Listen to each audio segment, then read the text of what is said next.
Welcome, everyone. My name is Layla Fentz. On behalf of the Deloitte Foundation, we'll welcome everyone to the PFC 2015 Symposium. We are delighted to return this year as principal partner with PFC for this event. Deloitte has been a long-time member of PFC, and we are proud to support a flourishing philanthropic sector in Canada through this association. I am pleased to introduce this morning as our opening speaker, Matthew Mendelson, Director of the Mowat Centre at the School for Public Policy and Governance in Toronto. Matthew founded the Mowat Centre in 2009 after a career in the Ontario government as Deputy Minister and Associate Secretary to the Cabinet. As such, Matthew is well placed to set the stage for our conversations this morning about the interactions between public policy and philanthropy. Welcome, Matthew. I didn't mention the prison thing.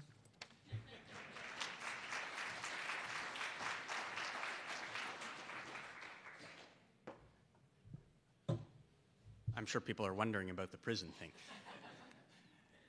She asked me if I had any personal anecdotes, and I said, just don't tell about my prison time. I would like to thank folks for coming. I'd like to thank the Philanthropic Foundations of Canada for inviting me. I'd like to thank my colleague Lisa here, who is heading up the Mowat Not-for-Profit Sector Research Hub, who well, I was going to say she helped me with these remarks, but I don't want to say that because in case she doesn't like my remarks, I take full responsibility for my remarks. What I would like to do this morning is to begin by talking about the right wing of the Republican Party in the 1970s. That probably isn't where you thought we would start, but I'd like to start there. In the 1970s, a variety of quite conservative thinkers and activists and business people were quite despondent with the trajectory of the United States, feeling that it had devolved into a liberal morass of tolerance and permissiveness and welfare state behavior, and were concerned that the public communication environment and the policy environment was not hospitable to their ideas. Beginning 40 years ago, a variety of large funders began quite a detailed strategic exercise to fund three kinds of activities. They funded ideas, meaning they funded deeply think tanks like the Heritage Foundation and the Cato Institute. They funded communications, meaning candidate schools and schools for activists so that they could communicate clearly and mobilize well. And they funded media, communication vehicles. Fox News is the logical and nadir of that strategy.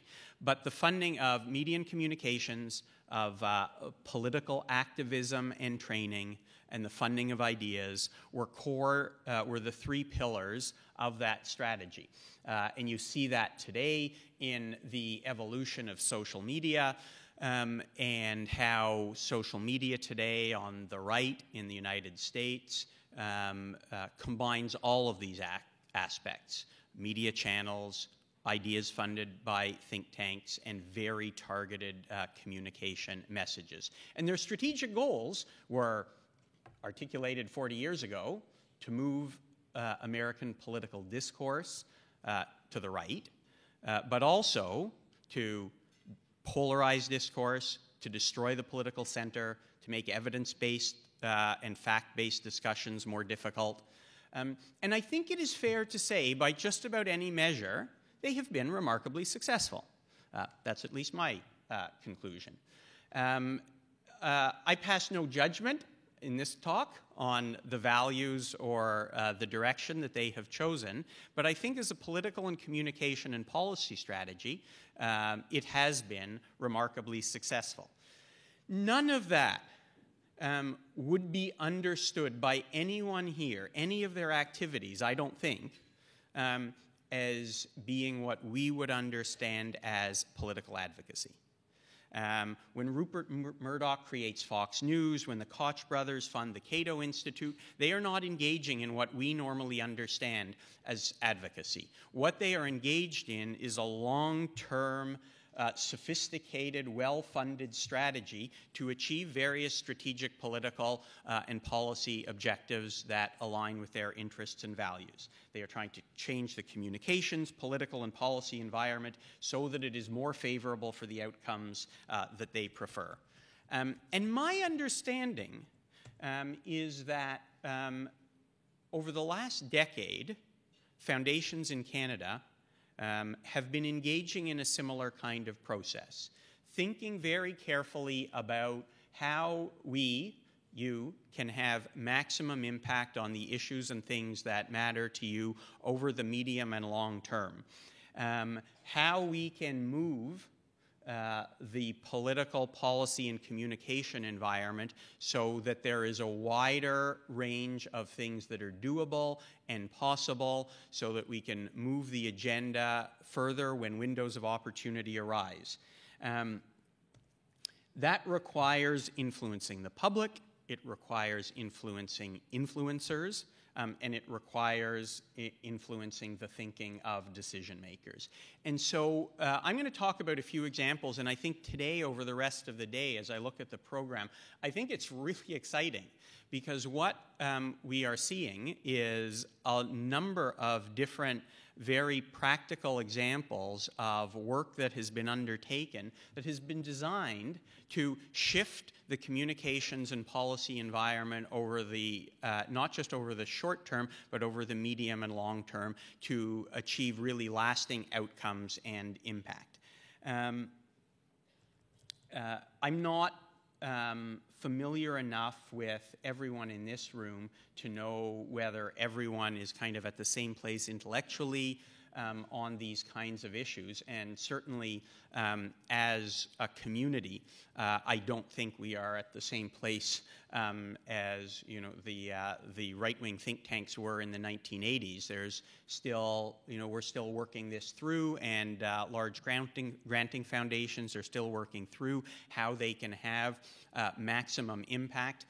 But I think it's very exciting that over the last number of years, this kind of work has become more prominent and is getting more funding because I think it has a greater impact on the policy environment over the medium term.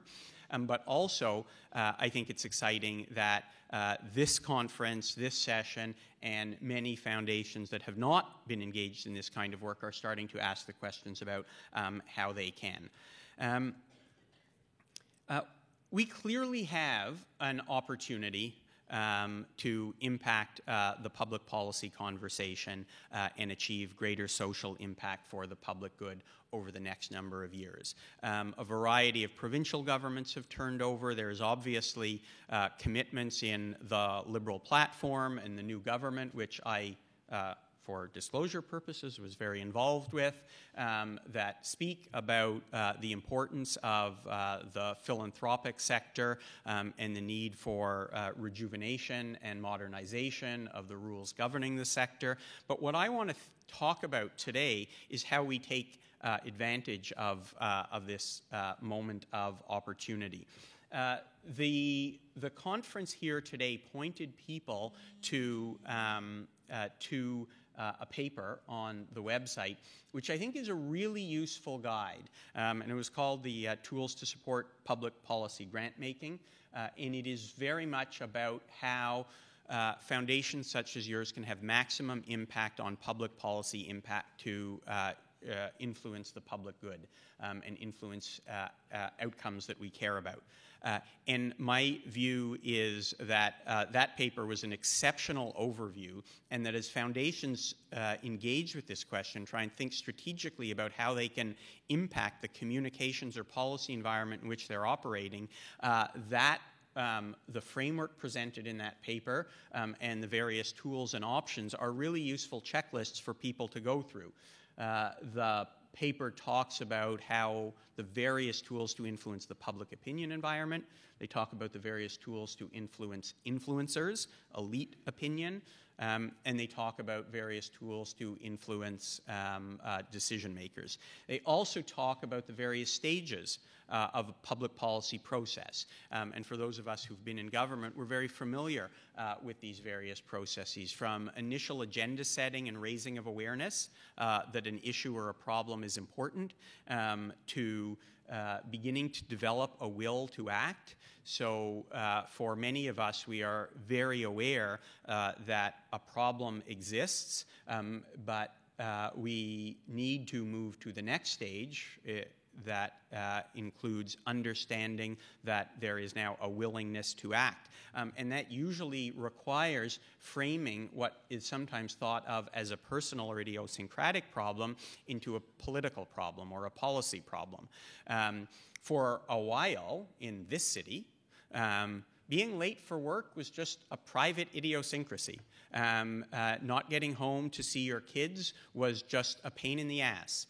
It was your own private problem that you couldn't find parking or you couldn't get on the streetcar. But over time, with the leadership of influential thought leaders, it became very clear that gridlock, public transit, all of these things were public policy problems. We may be in a similar situation with housing, and I would say we've been going through a similar trajectory, whereas 10 years ago, people would complain that they couldn't find an apartment or housing prices were rising, and it was just something people complained about at dinner parties. But over the last 5 years, it has been reframed and recognized that it is a political problem that requires collective action, and parties and other leaders are engaging with it.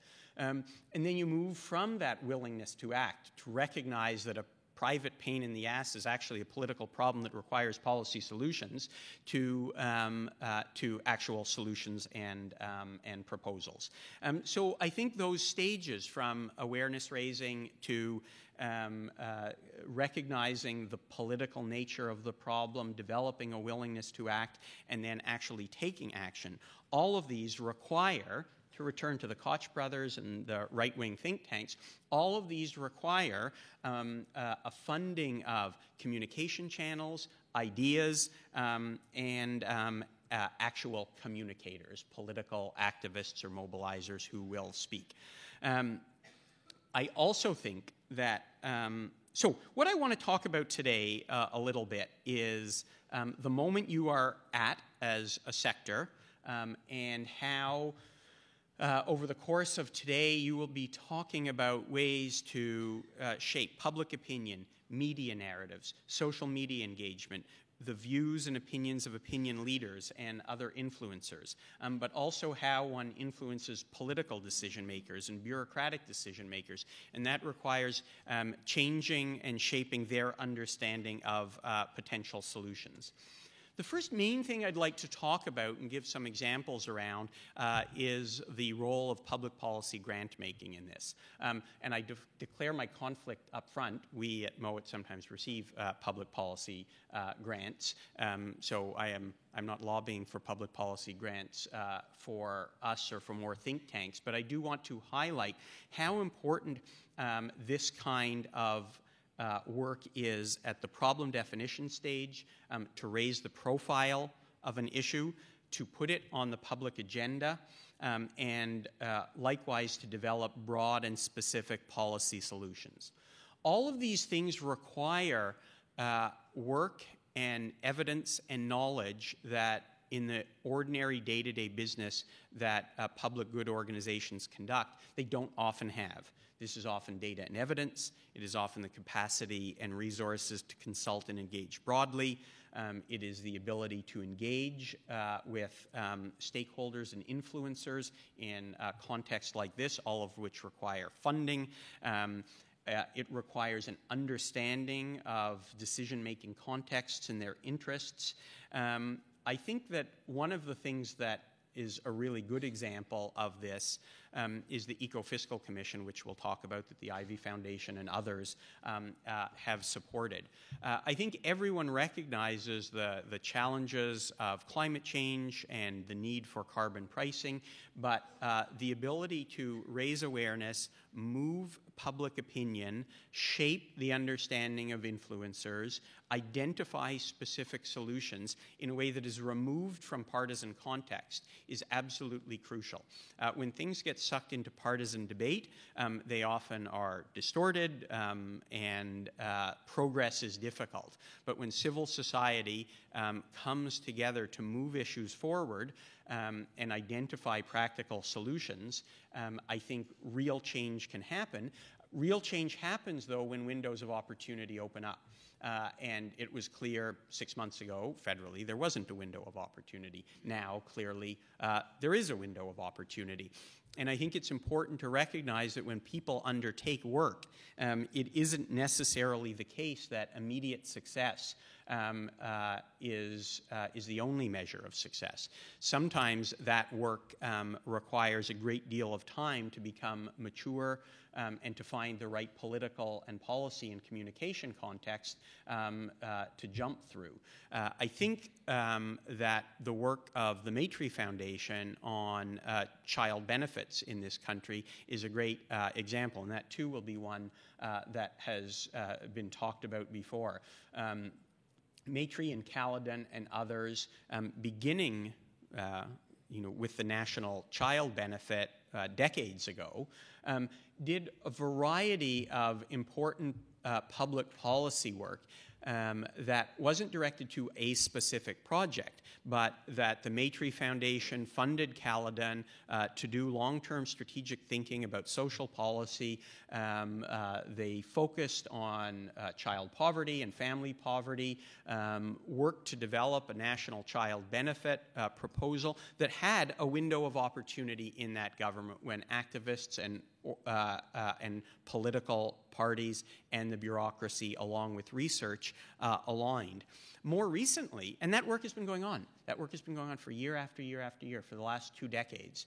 And this year, again, with full disclosure of my involvement in shaping the Liberal platform, the Caledon Institute had an even more ambitious proposal to build on the architecture of the National Child Benefit System. The Liberals put that in the platform, and that will, is a firm commitment in the platform to create a new Canada Child Benefit that will have, I don't think, I'm quite proud of this. I'm sure Sherry's proud of this. I don't think it's received enough attention. That will have an enormous impact. I think an underappreciated impact on poverty in Canada and the quality of life and standard of living of lower-income Canadian families. That, again, isn't a specific project that happened. No one funded Caledon a year ago to come up with the Canada Child Benefit. It required deep and long-term strategic thinking and waiting for windows of opportunity to arise. I think sometimes windows of opportunity arise very quickly. Here I would point to the Atkinson's Foundation engagement with community wealth building, which is a newer conversation in Canada. But I think that, unlike Caledon, which sometimes waits a decade for stuff to arise, there has been a moment around community wealth building that speaks to lots of different issues. So you have a problem definition process of income inequality, uneven distributions of the benefits of economic growth, unevenly or poorly shared prosperity. All of these things, coincide around a problem definition, and they coalesce around, a broad solution that takes place in the research community around inclusive capitalism and inclusive economic growth. And the Atkinson Foundation work, kind of pushes that along both along the macro level, but also at very specific levels about what that can mean at a practical way in terms of community benefit agreements or anchor institution strategies or decent work initiatives. And those are, quite specific ways of capturing a moment. And all of these things, go together, and all of these things can be aligned. And I am very keen on impact evaluation and making sure we can see the line of sight to funding dollars and impact. But there are these kinds of broad, overarching, long-term funding requirements, I think, that even if there wasn't a moment for community wealth building right now in the province or the city, it doesn't mean the work is wasted, because moments will arise. I'm always reminded in government, when I was in government, everyone always wanted to be a risk taker. Say, we're to encourage risk taking. You have to take risks. And then they would always say, but we don't want any of them to not work out. So risk-taking, by definition, means sometimes things don't work out. And that doesn't mean the project was unsuccessful. And as someone who is very much engaged in, discussions around, measuring the impact and making sure we're getting maximum value from program dollars, seeing the line of sight to investments that we make, I don't want to overstate that. In the sense that sometimes one does have to fund medium-term and long-term strategic approaches to things that may not have immediate impact on outcomes. All of this is to say that we are at, I think, a moment where the sector is thinking about this long-term strategic ability to influence the policy outcomes at the broadest level. And to achieve that goal, it is so important that the not-for-profit sector professionalize itself. That, too, is an effort and an activity that has been going on for the last 10 years, and some funders here have funded things like the Ontario Not-for-Profit Network that are designed to try and professionalize and build the capacity of the sector. I remember being in government. We would have rosters of people we knew who could speak for the business community, who could speak for the labor movement, who could speak for animal rights activists, for specific sectors. But if one wanted a perspective from the charitable sector, the philanthropic sector. Obviously, this organization is one. But there wasn't a clear go-to person or organization that could articulate the interests and needs of the sector, much like the Ontario Chamber of Commerce can articulate the needs of the business community. Poor Frances Lankin. We used to call her all the time. She was head of the United Way, and make her speak for the whole sector. And of course, she's not the whole sector. But it was so important to find spokespeople that could lead this public conversation. In the last week following the election, John Manley, head of the Canadian Council of Chief Executives, and Alan Odette, head of the Ontario Chamber of Commerce, have both had op-eds and done press conferences about the needs of small business and the needs of large business and the trade agenda and taxes and EI premiums. And they are out there mobilizing already. And their names and their organizations and their interests are reflected in public discourse already. Because of the professionalization and the money, obviously, and the resources that they have. And I think it's very important for large grant makers to think about how we fund initiatives that don't necessarily have an immediate impact on outcomes, but help professionalize the sector and build its capacity. And those are and those are things that we all are aware of, whether it's the Tides Foundation, funding shared platforms and back office functions, but it could be broader to fund joint communications efforts and spokespeople, joint data collection, pooled funds to overcome concerns about advocacy chill. And those pooled funds could do more work on either public policy or efforts to build capacity, collect data, build networks, undertake research, do professional training. And obviously many organizations here are involved in those kinds of work.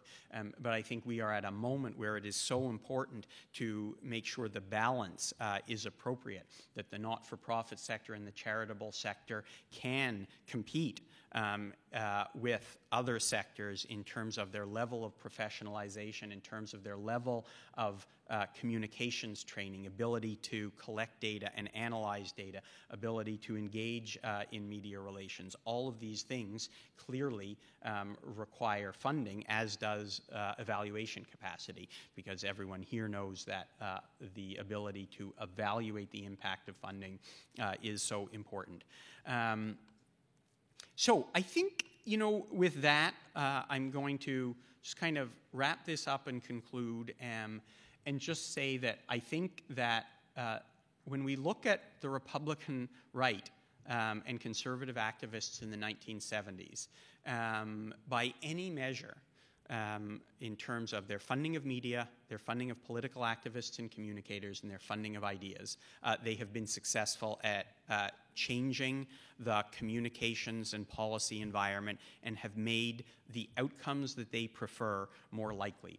I think large grant-making foundations and the charitable sector over the last decade in Canada have been engaged in this conversation, and I think it's coming to a fore at the moment. There will probably be more windows of opportunity given the government compositions across the country at the moment.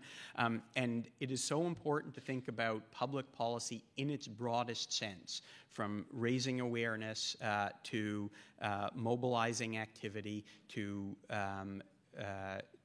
shaping long-term policy goals, but also very specific and actionable and practical ideas that politicians can say and understand, oh, I get that, and we can do that. I think it's so important that over the next few years, people in this room think about how we can normalize and socialize the perspectives of the public goods sector across all media platforms and across all decision-making institutions, so that organizations more instinctively, and organizations can be governments, they can be media, instinctively think about the perspectives of the not-for-profit sector and the charitable sector when considering public policy.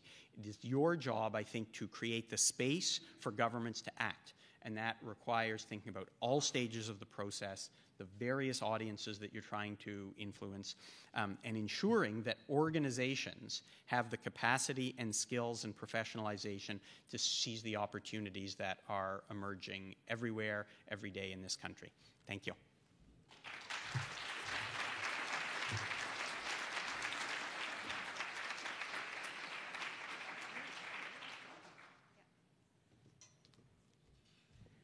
Thank you very much indeed, Matthew. Really appreciate your landscape setting comments. I think it's very, very helpful. And the paper, by the way, that Matthew was referring to is a paper authored by Julia Kaufman. It's actually an American paper, but it does, as Matthew says, it sets the scene very well for the various forms of both the public policy, stages of public policy development, and the ways in which foundations can intervene at various points with various tools on those stages. We realize that we've probably hidden that paper a little bit too far down in our program on our website. It's actually under the 20-minute short talks, and it's under Tanya Beer's short talk. Tanya is here, and she'll be speaking this afternoon about how you measure the impact of interventions in public policy. So because Tanya is a colleague of Julia Kaufman, we'd actually put the paper under Tanya's talk. But we're going to move it up higher on the program now that Matthew's given that public endorsement of it. It is a very good paper. Now, we have 5 minutes, and if anybody's got a comment or a question for Matthew, we'd be very happy to entertain that. We have a microphone, a roving mic at the back, if anybody wants to say anything at all. I hope the brain cells have been stimulated. Sarah, okay. Hi, I'm Sarah from Community Foundations of Canada. I was interested in the comparison you made with the American situation in the 70s. And obviously the explicit critique of there is that we don't, maybe most of us like some of the outcomes of those tactics around, say, gun control or abortion. But the implicit critique is that we reject the power that that money and that social capital has brought to public policy in the US. So I'm wondering, as we think about our opportunity here in Canada at the moment, how do we not, to some extent, fall in the same trap where we may feel that as charities and the not-for-profit sector, we have maybe better outcomes in mind, but in terms of the way we influence, how do we really bring the attention to not just the causes we work in, but the people we work with and their lived experience? Yeah, I mean, I think that's a great question, and there are a few different elements in there. I mean, I think the most important point I would make is the ethical choices that organizations apply to the choices they make, and I think there are probably some bad people in this room, I don't know, or people who would make bad choices sometimes, but I think the ethics of the sector are important and valued. I think that one of the explicit goals of the right-wing project was to make evidence less important in decision-making, to make all facts contestable, and to suggest that evidence and facts or data are part of a particular political project, often of the left or of liberals. And I think that this sector is very focused on data and evidence and outcomes.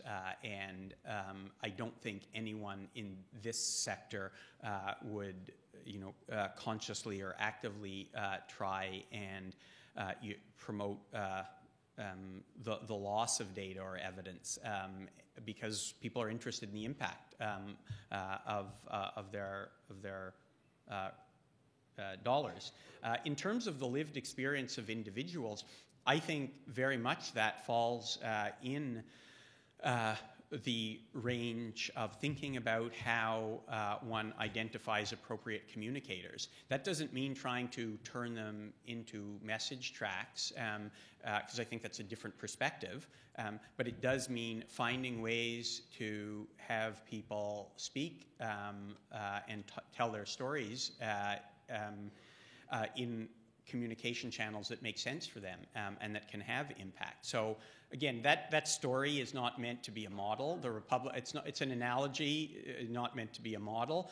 It is to highlight that with strategic focus on changing the policy, and communications environment, you can have a lot of impact on the environment. And to think about the variety of channels, ideas, media, and communicators, and for many people in this sector, I would think communicators would be finding ways of real people telling real stories and sharing their lived experiences in ways that can impact the other things.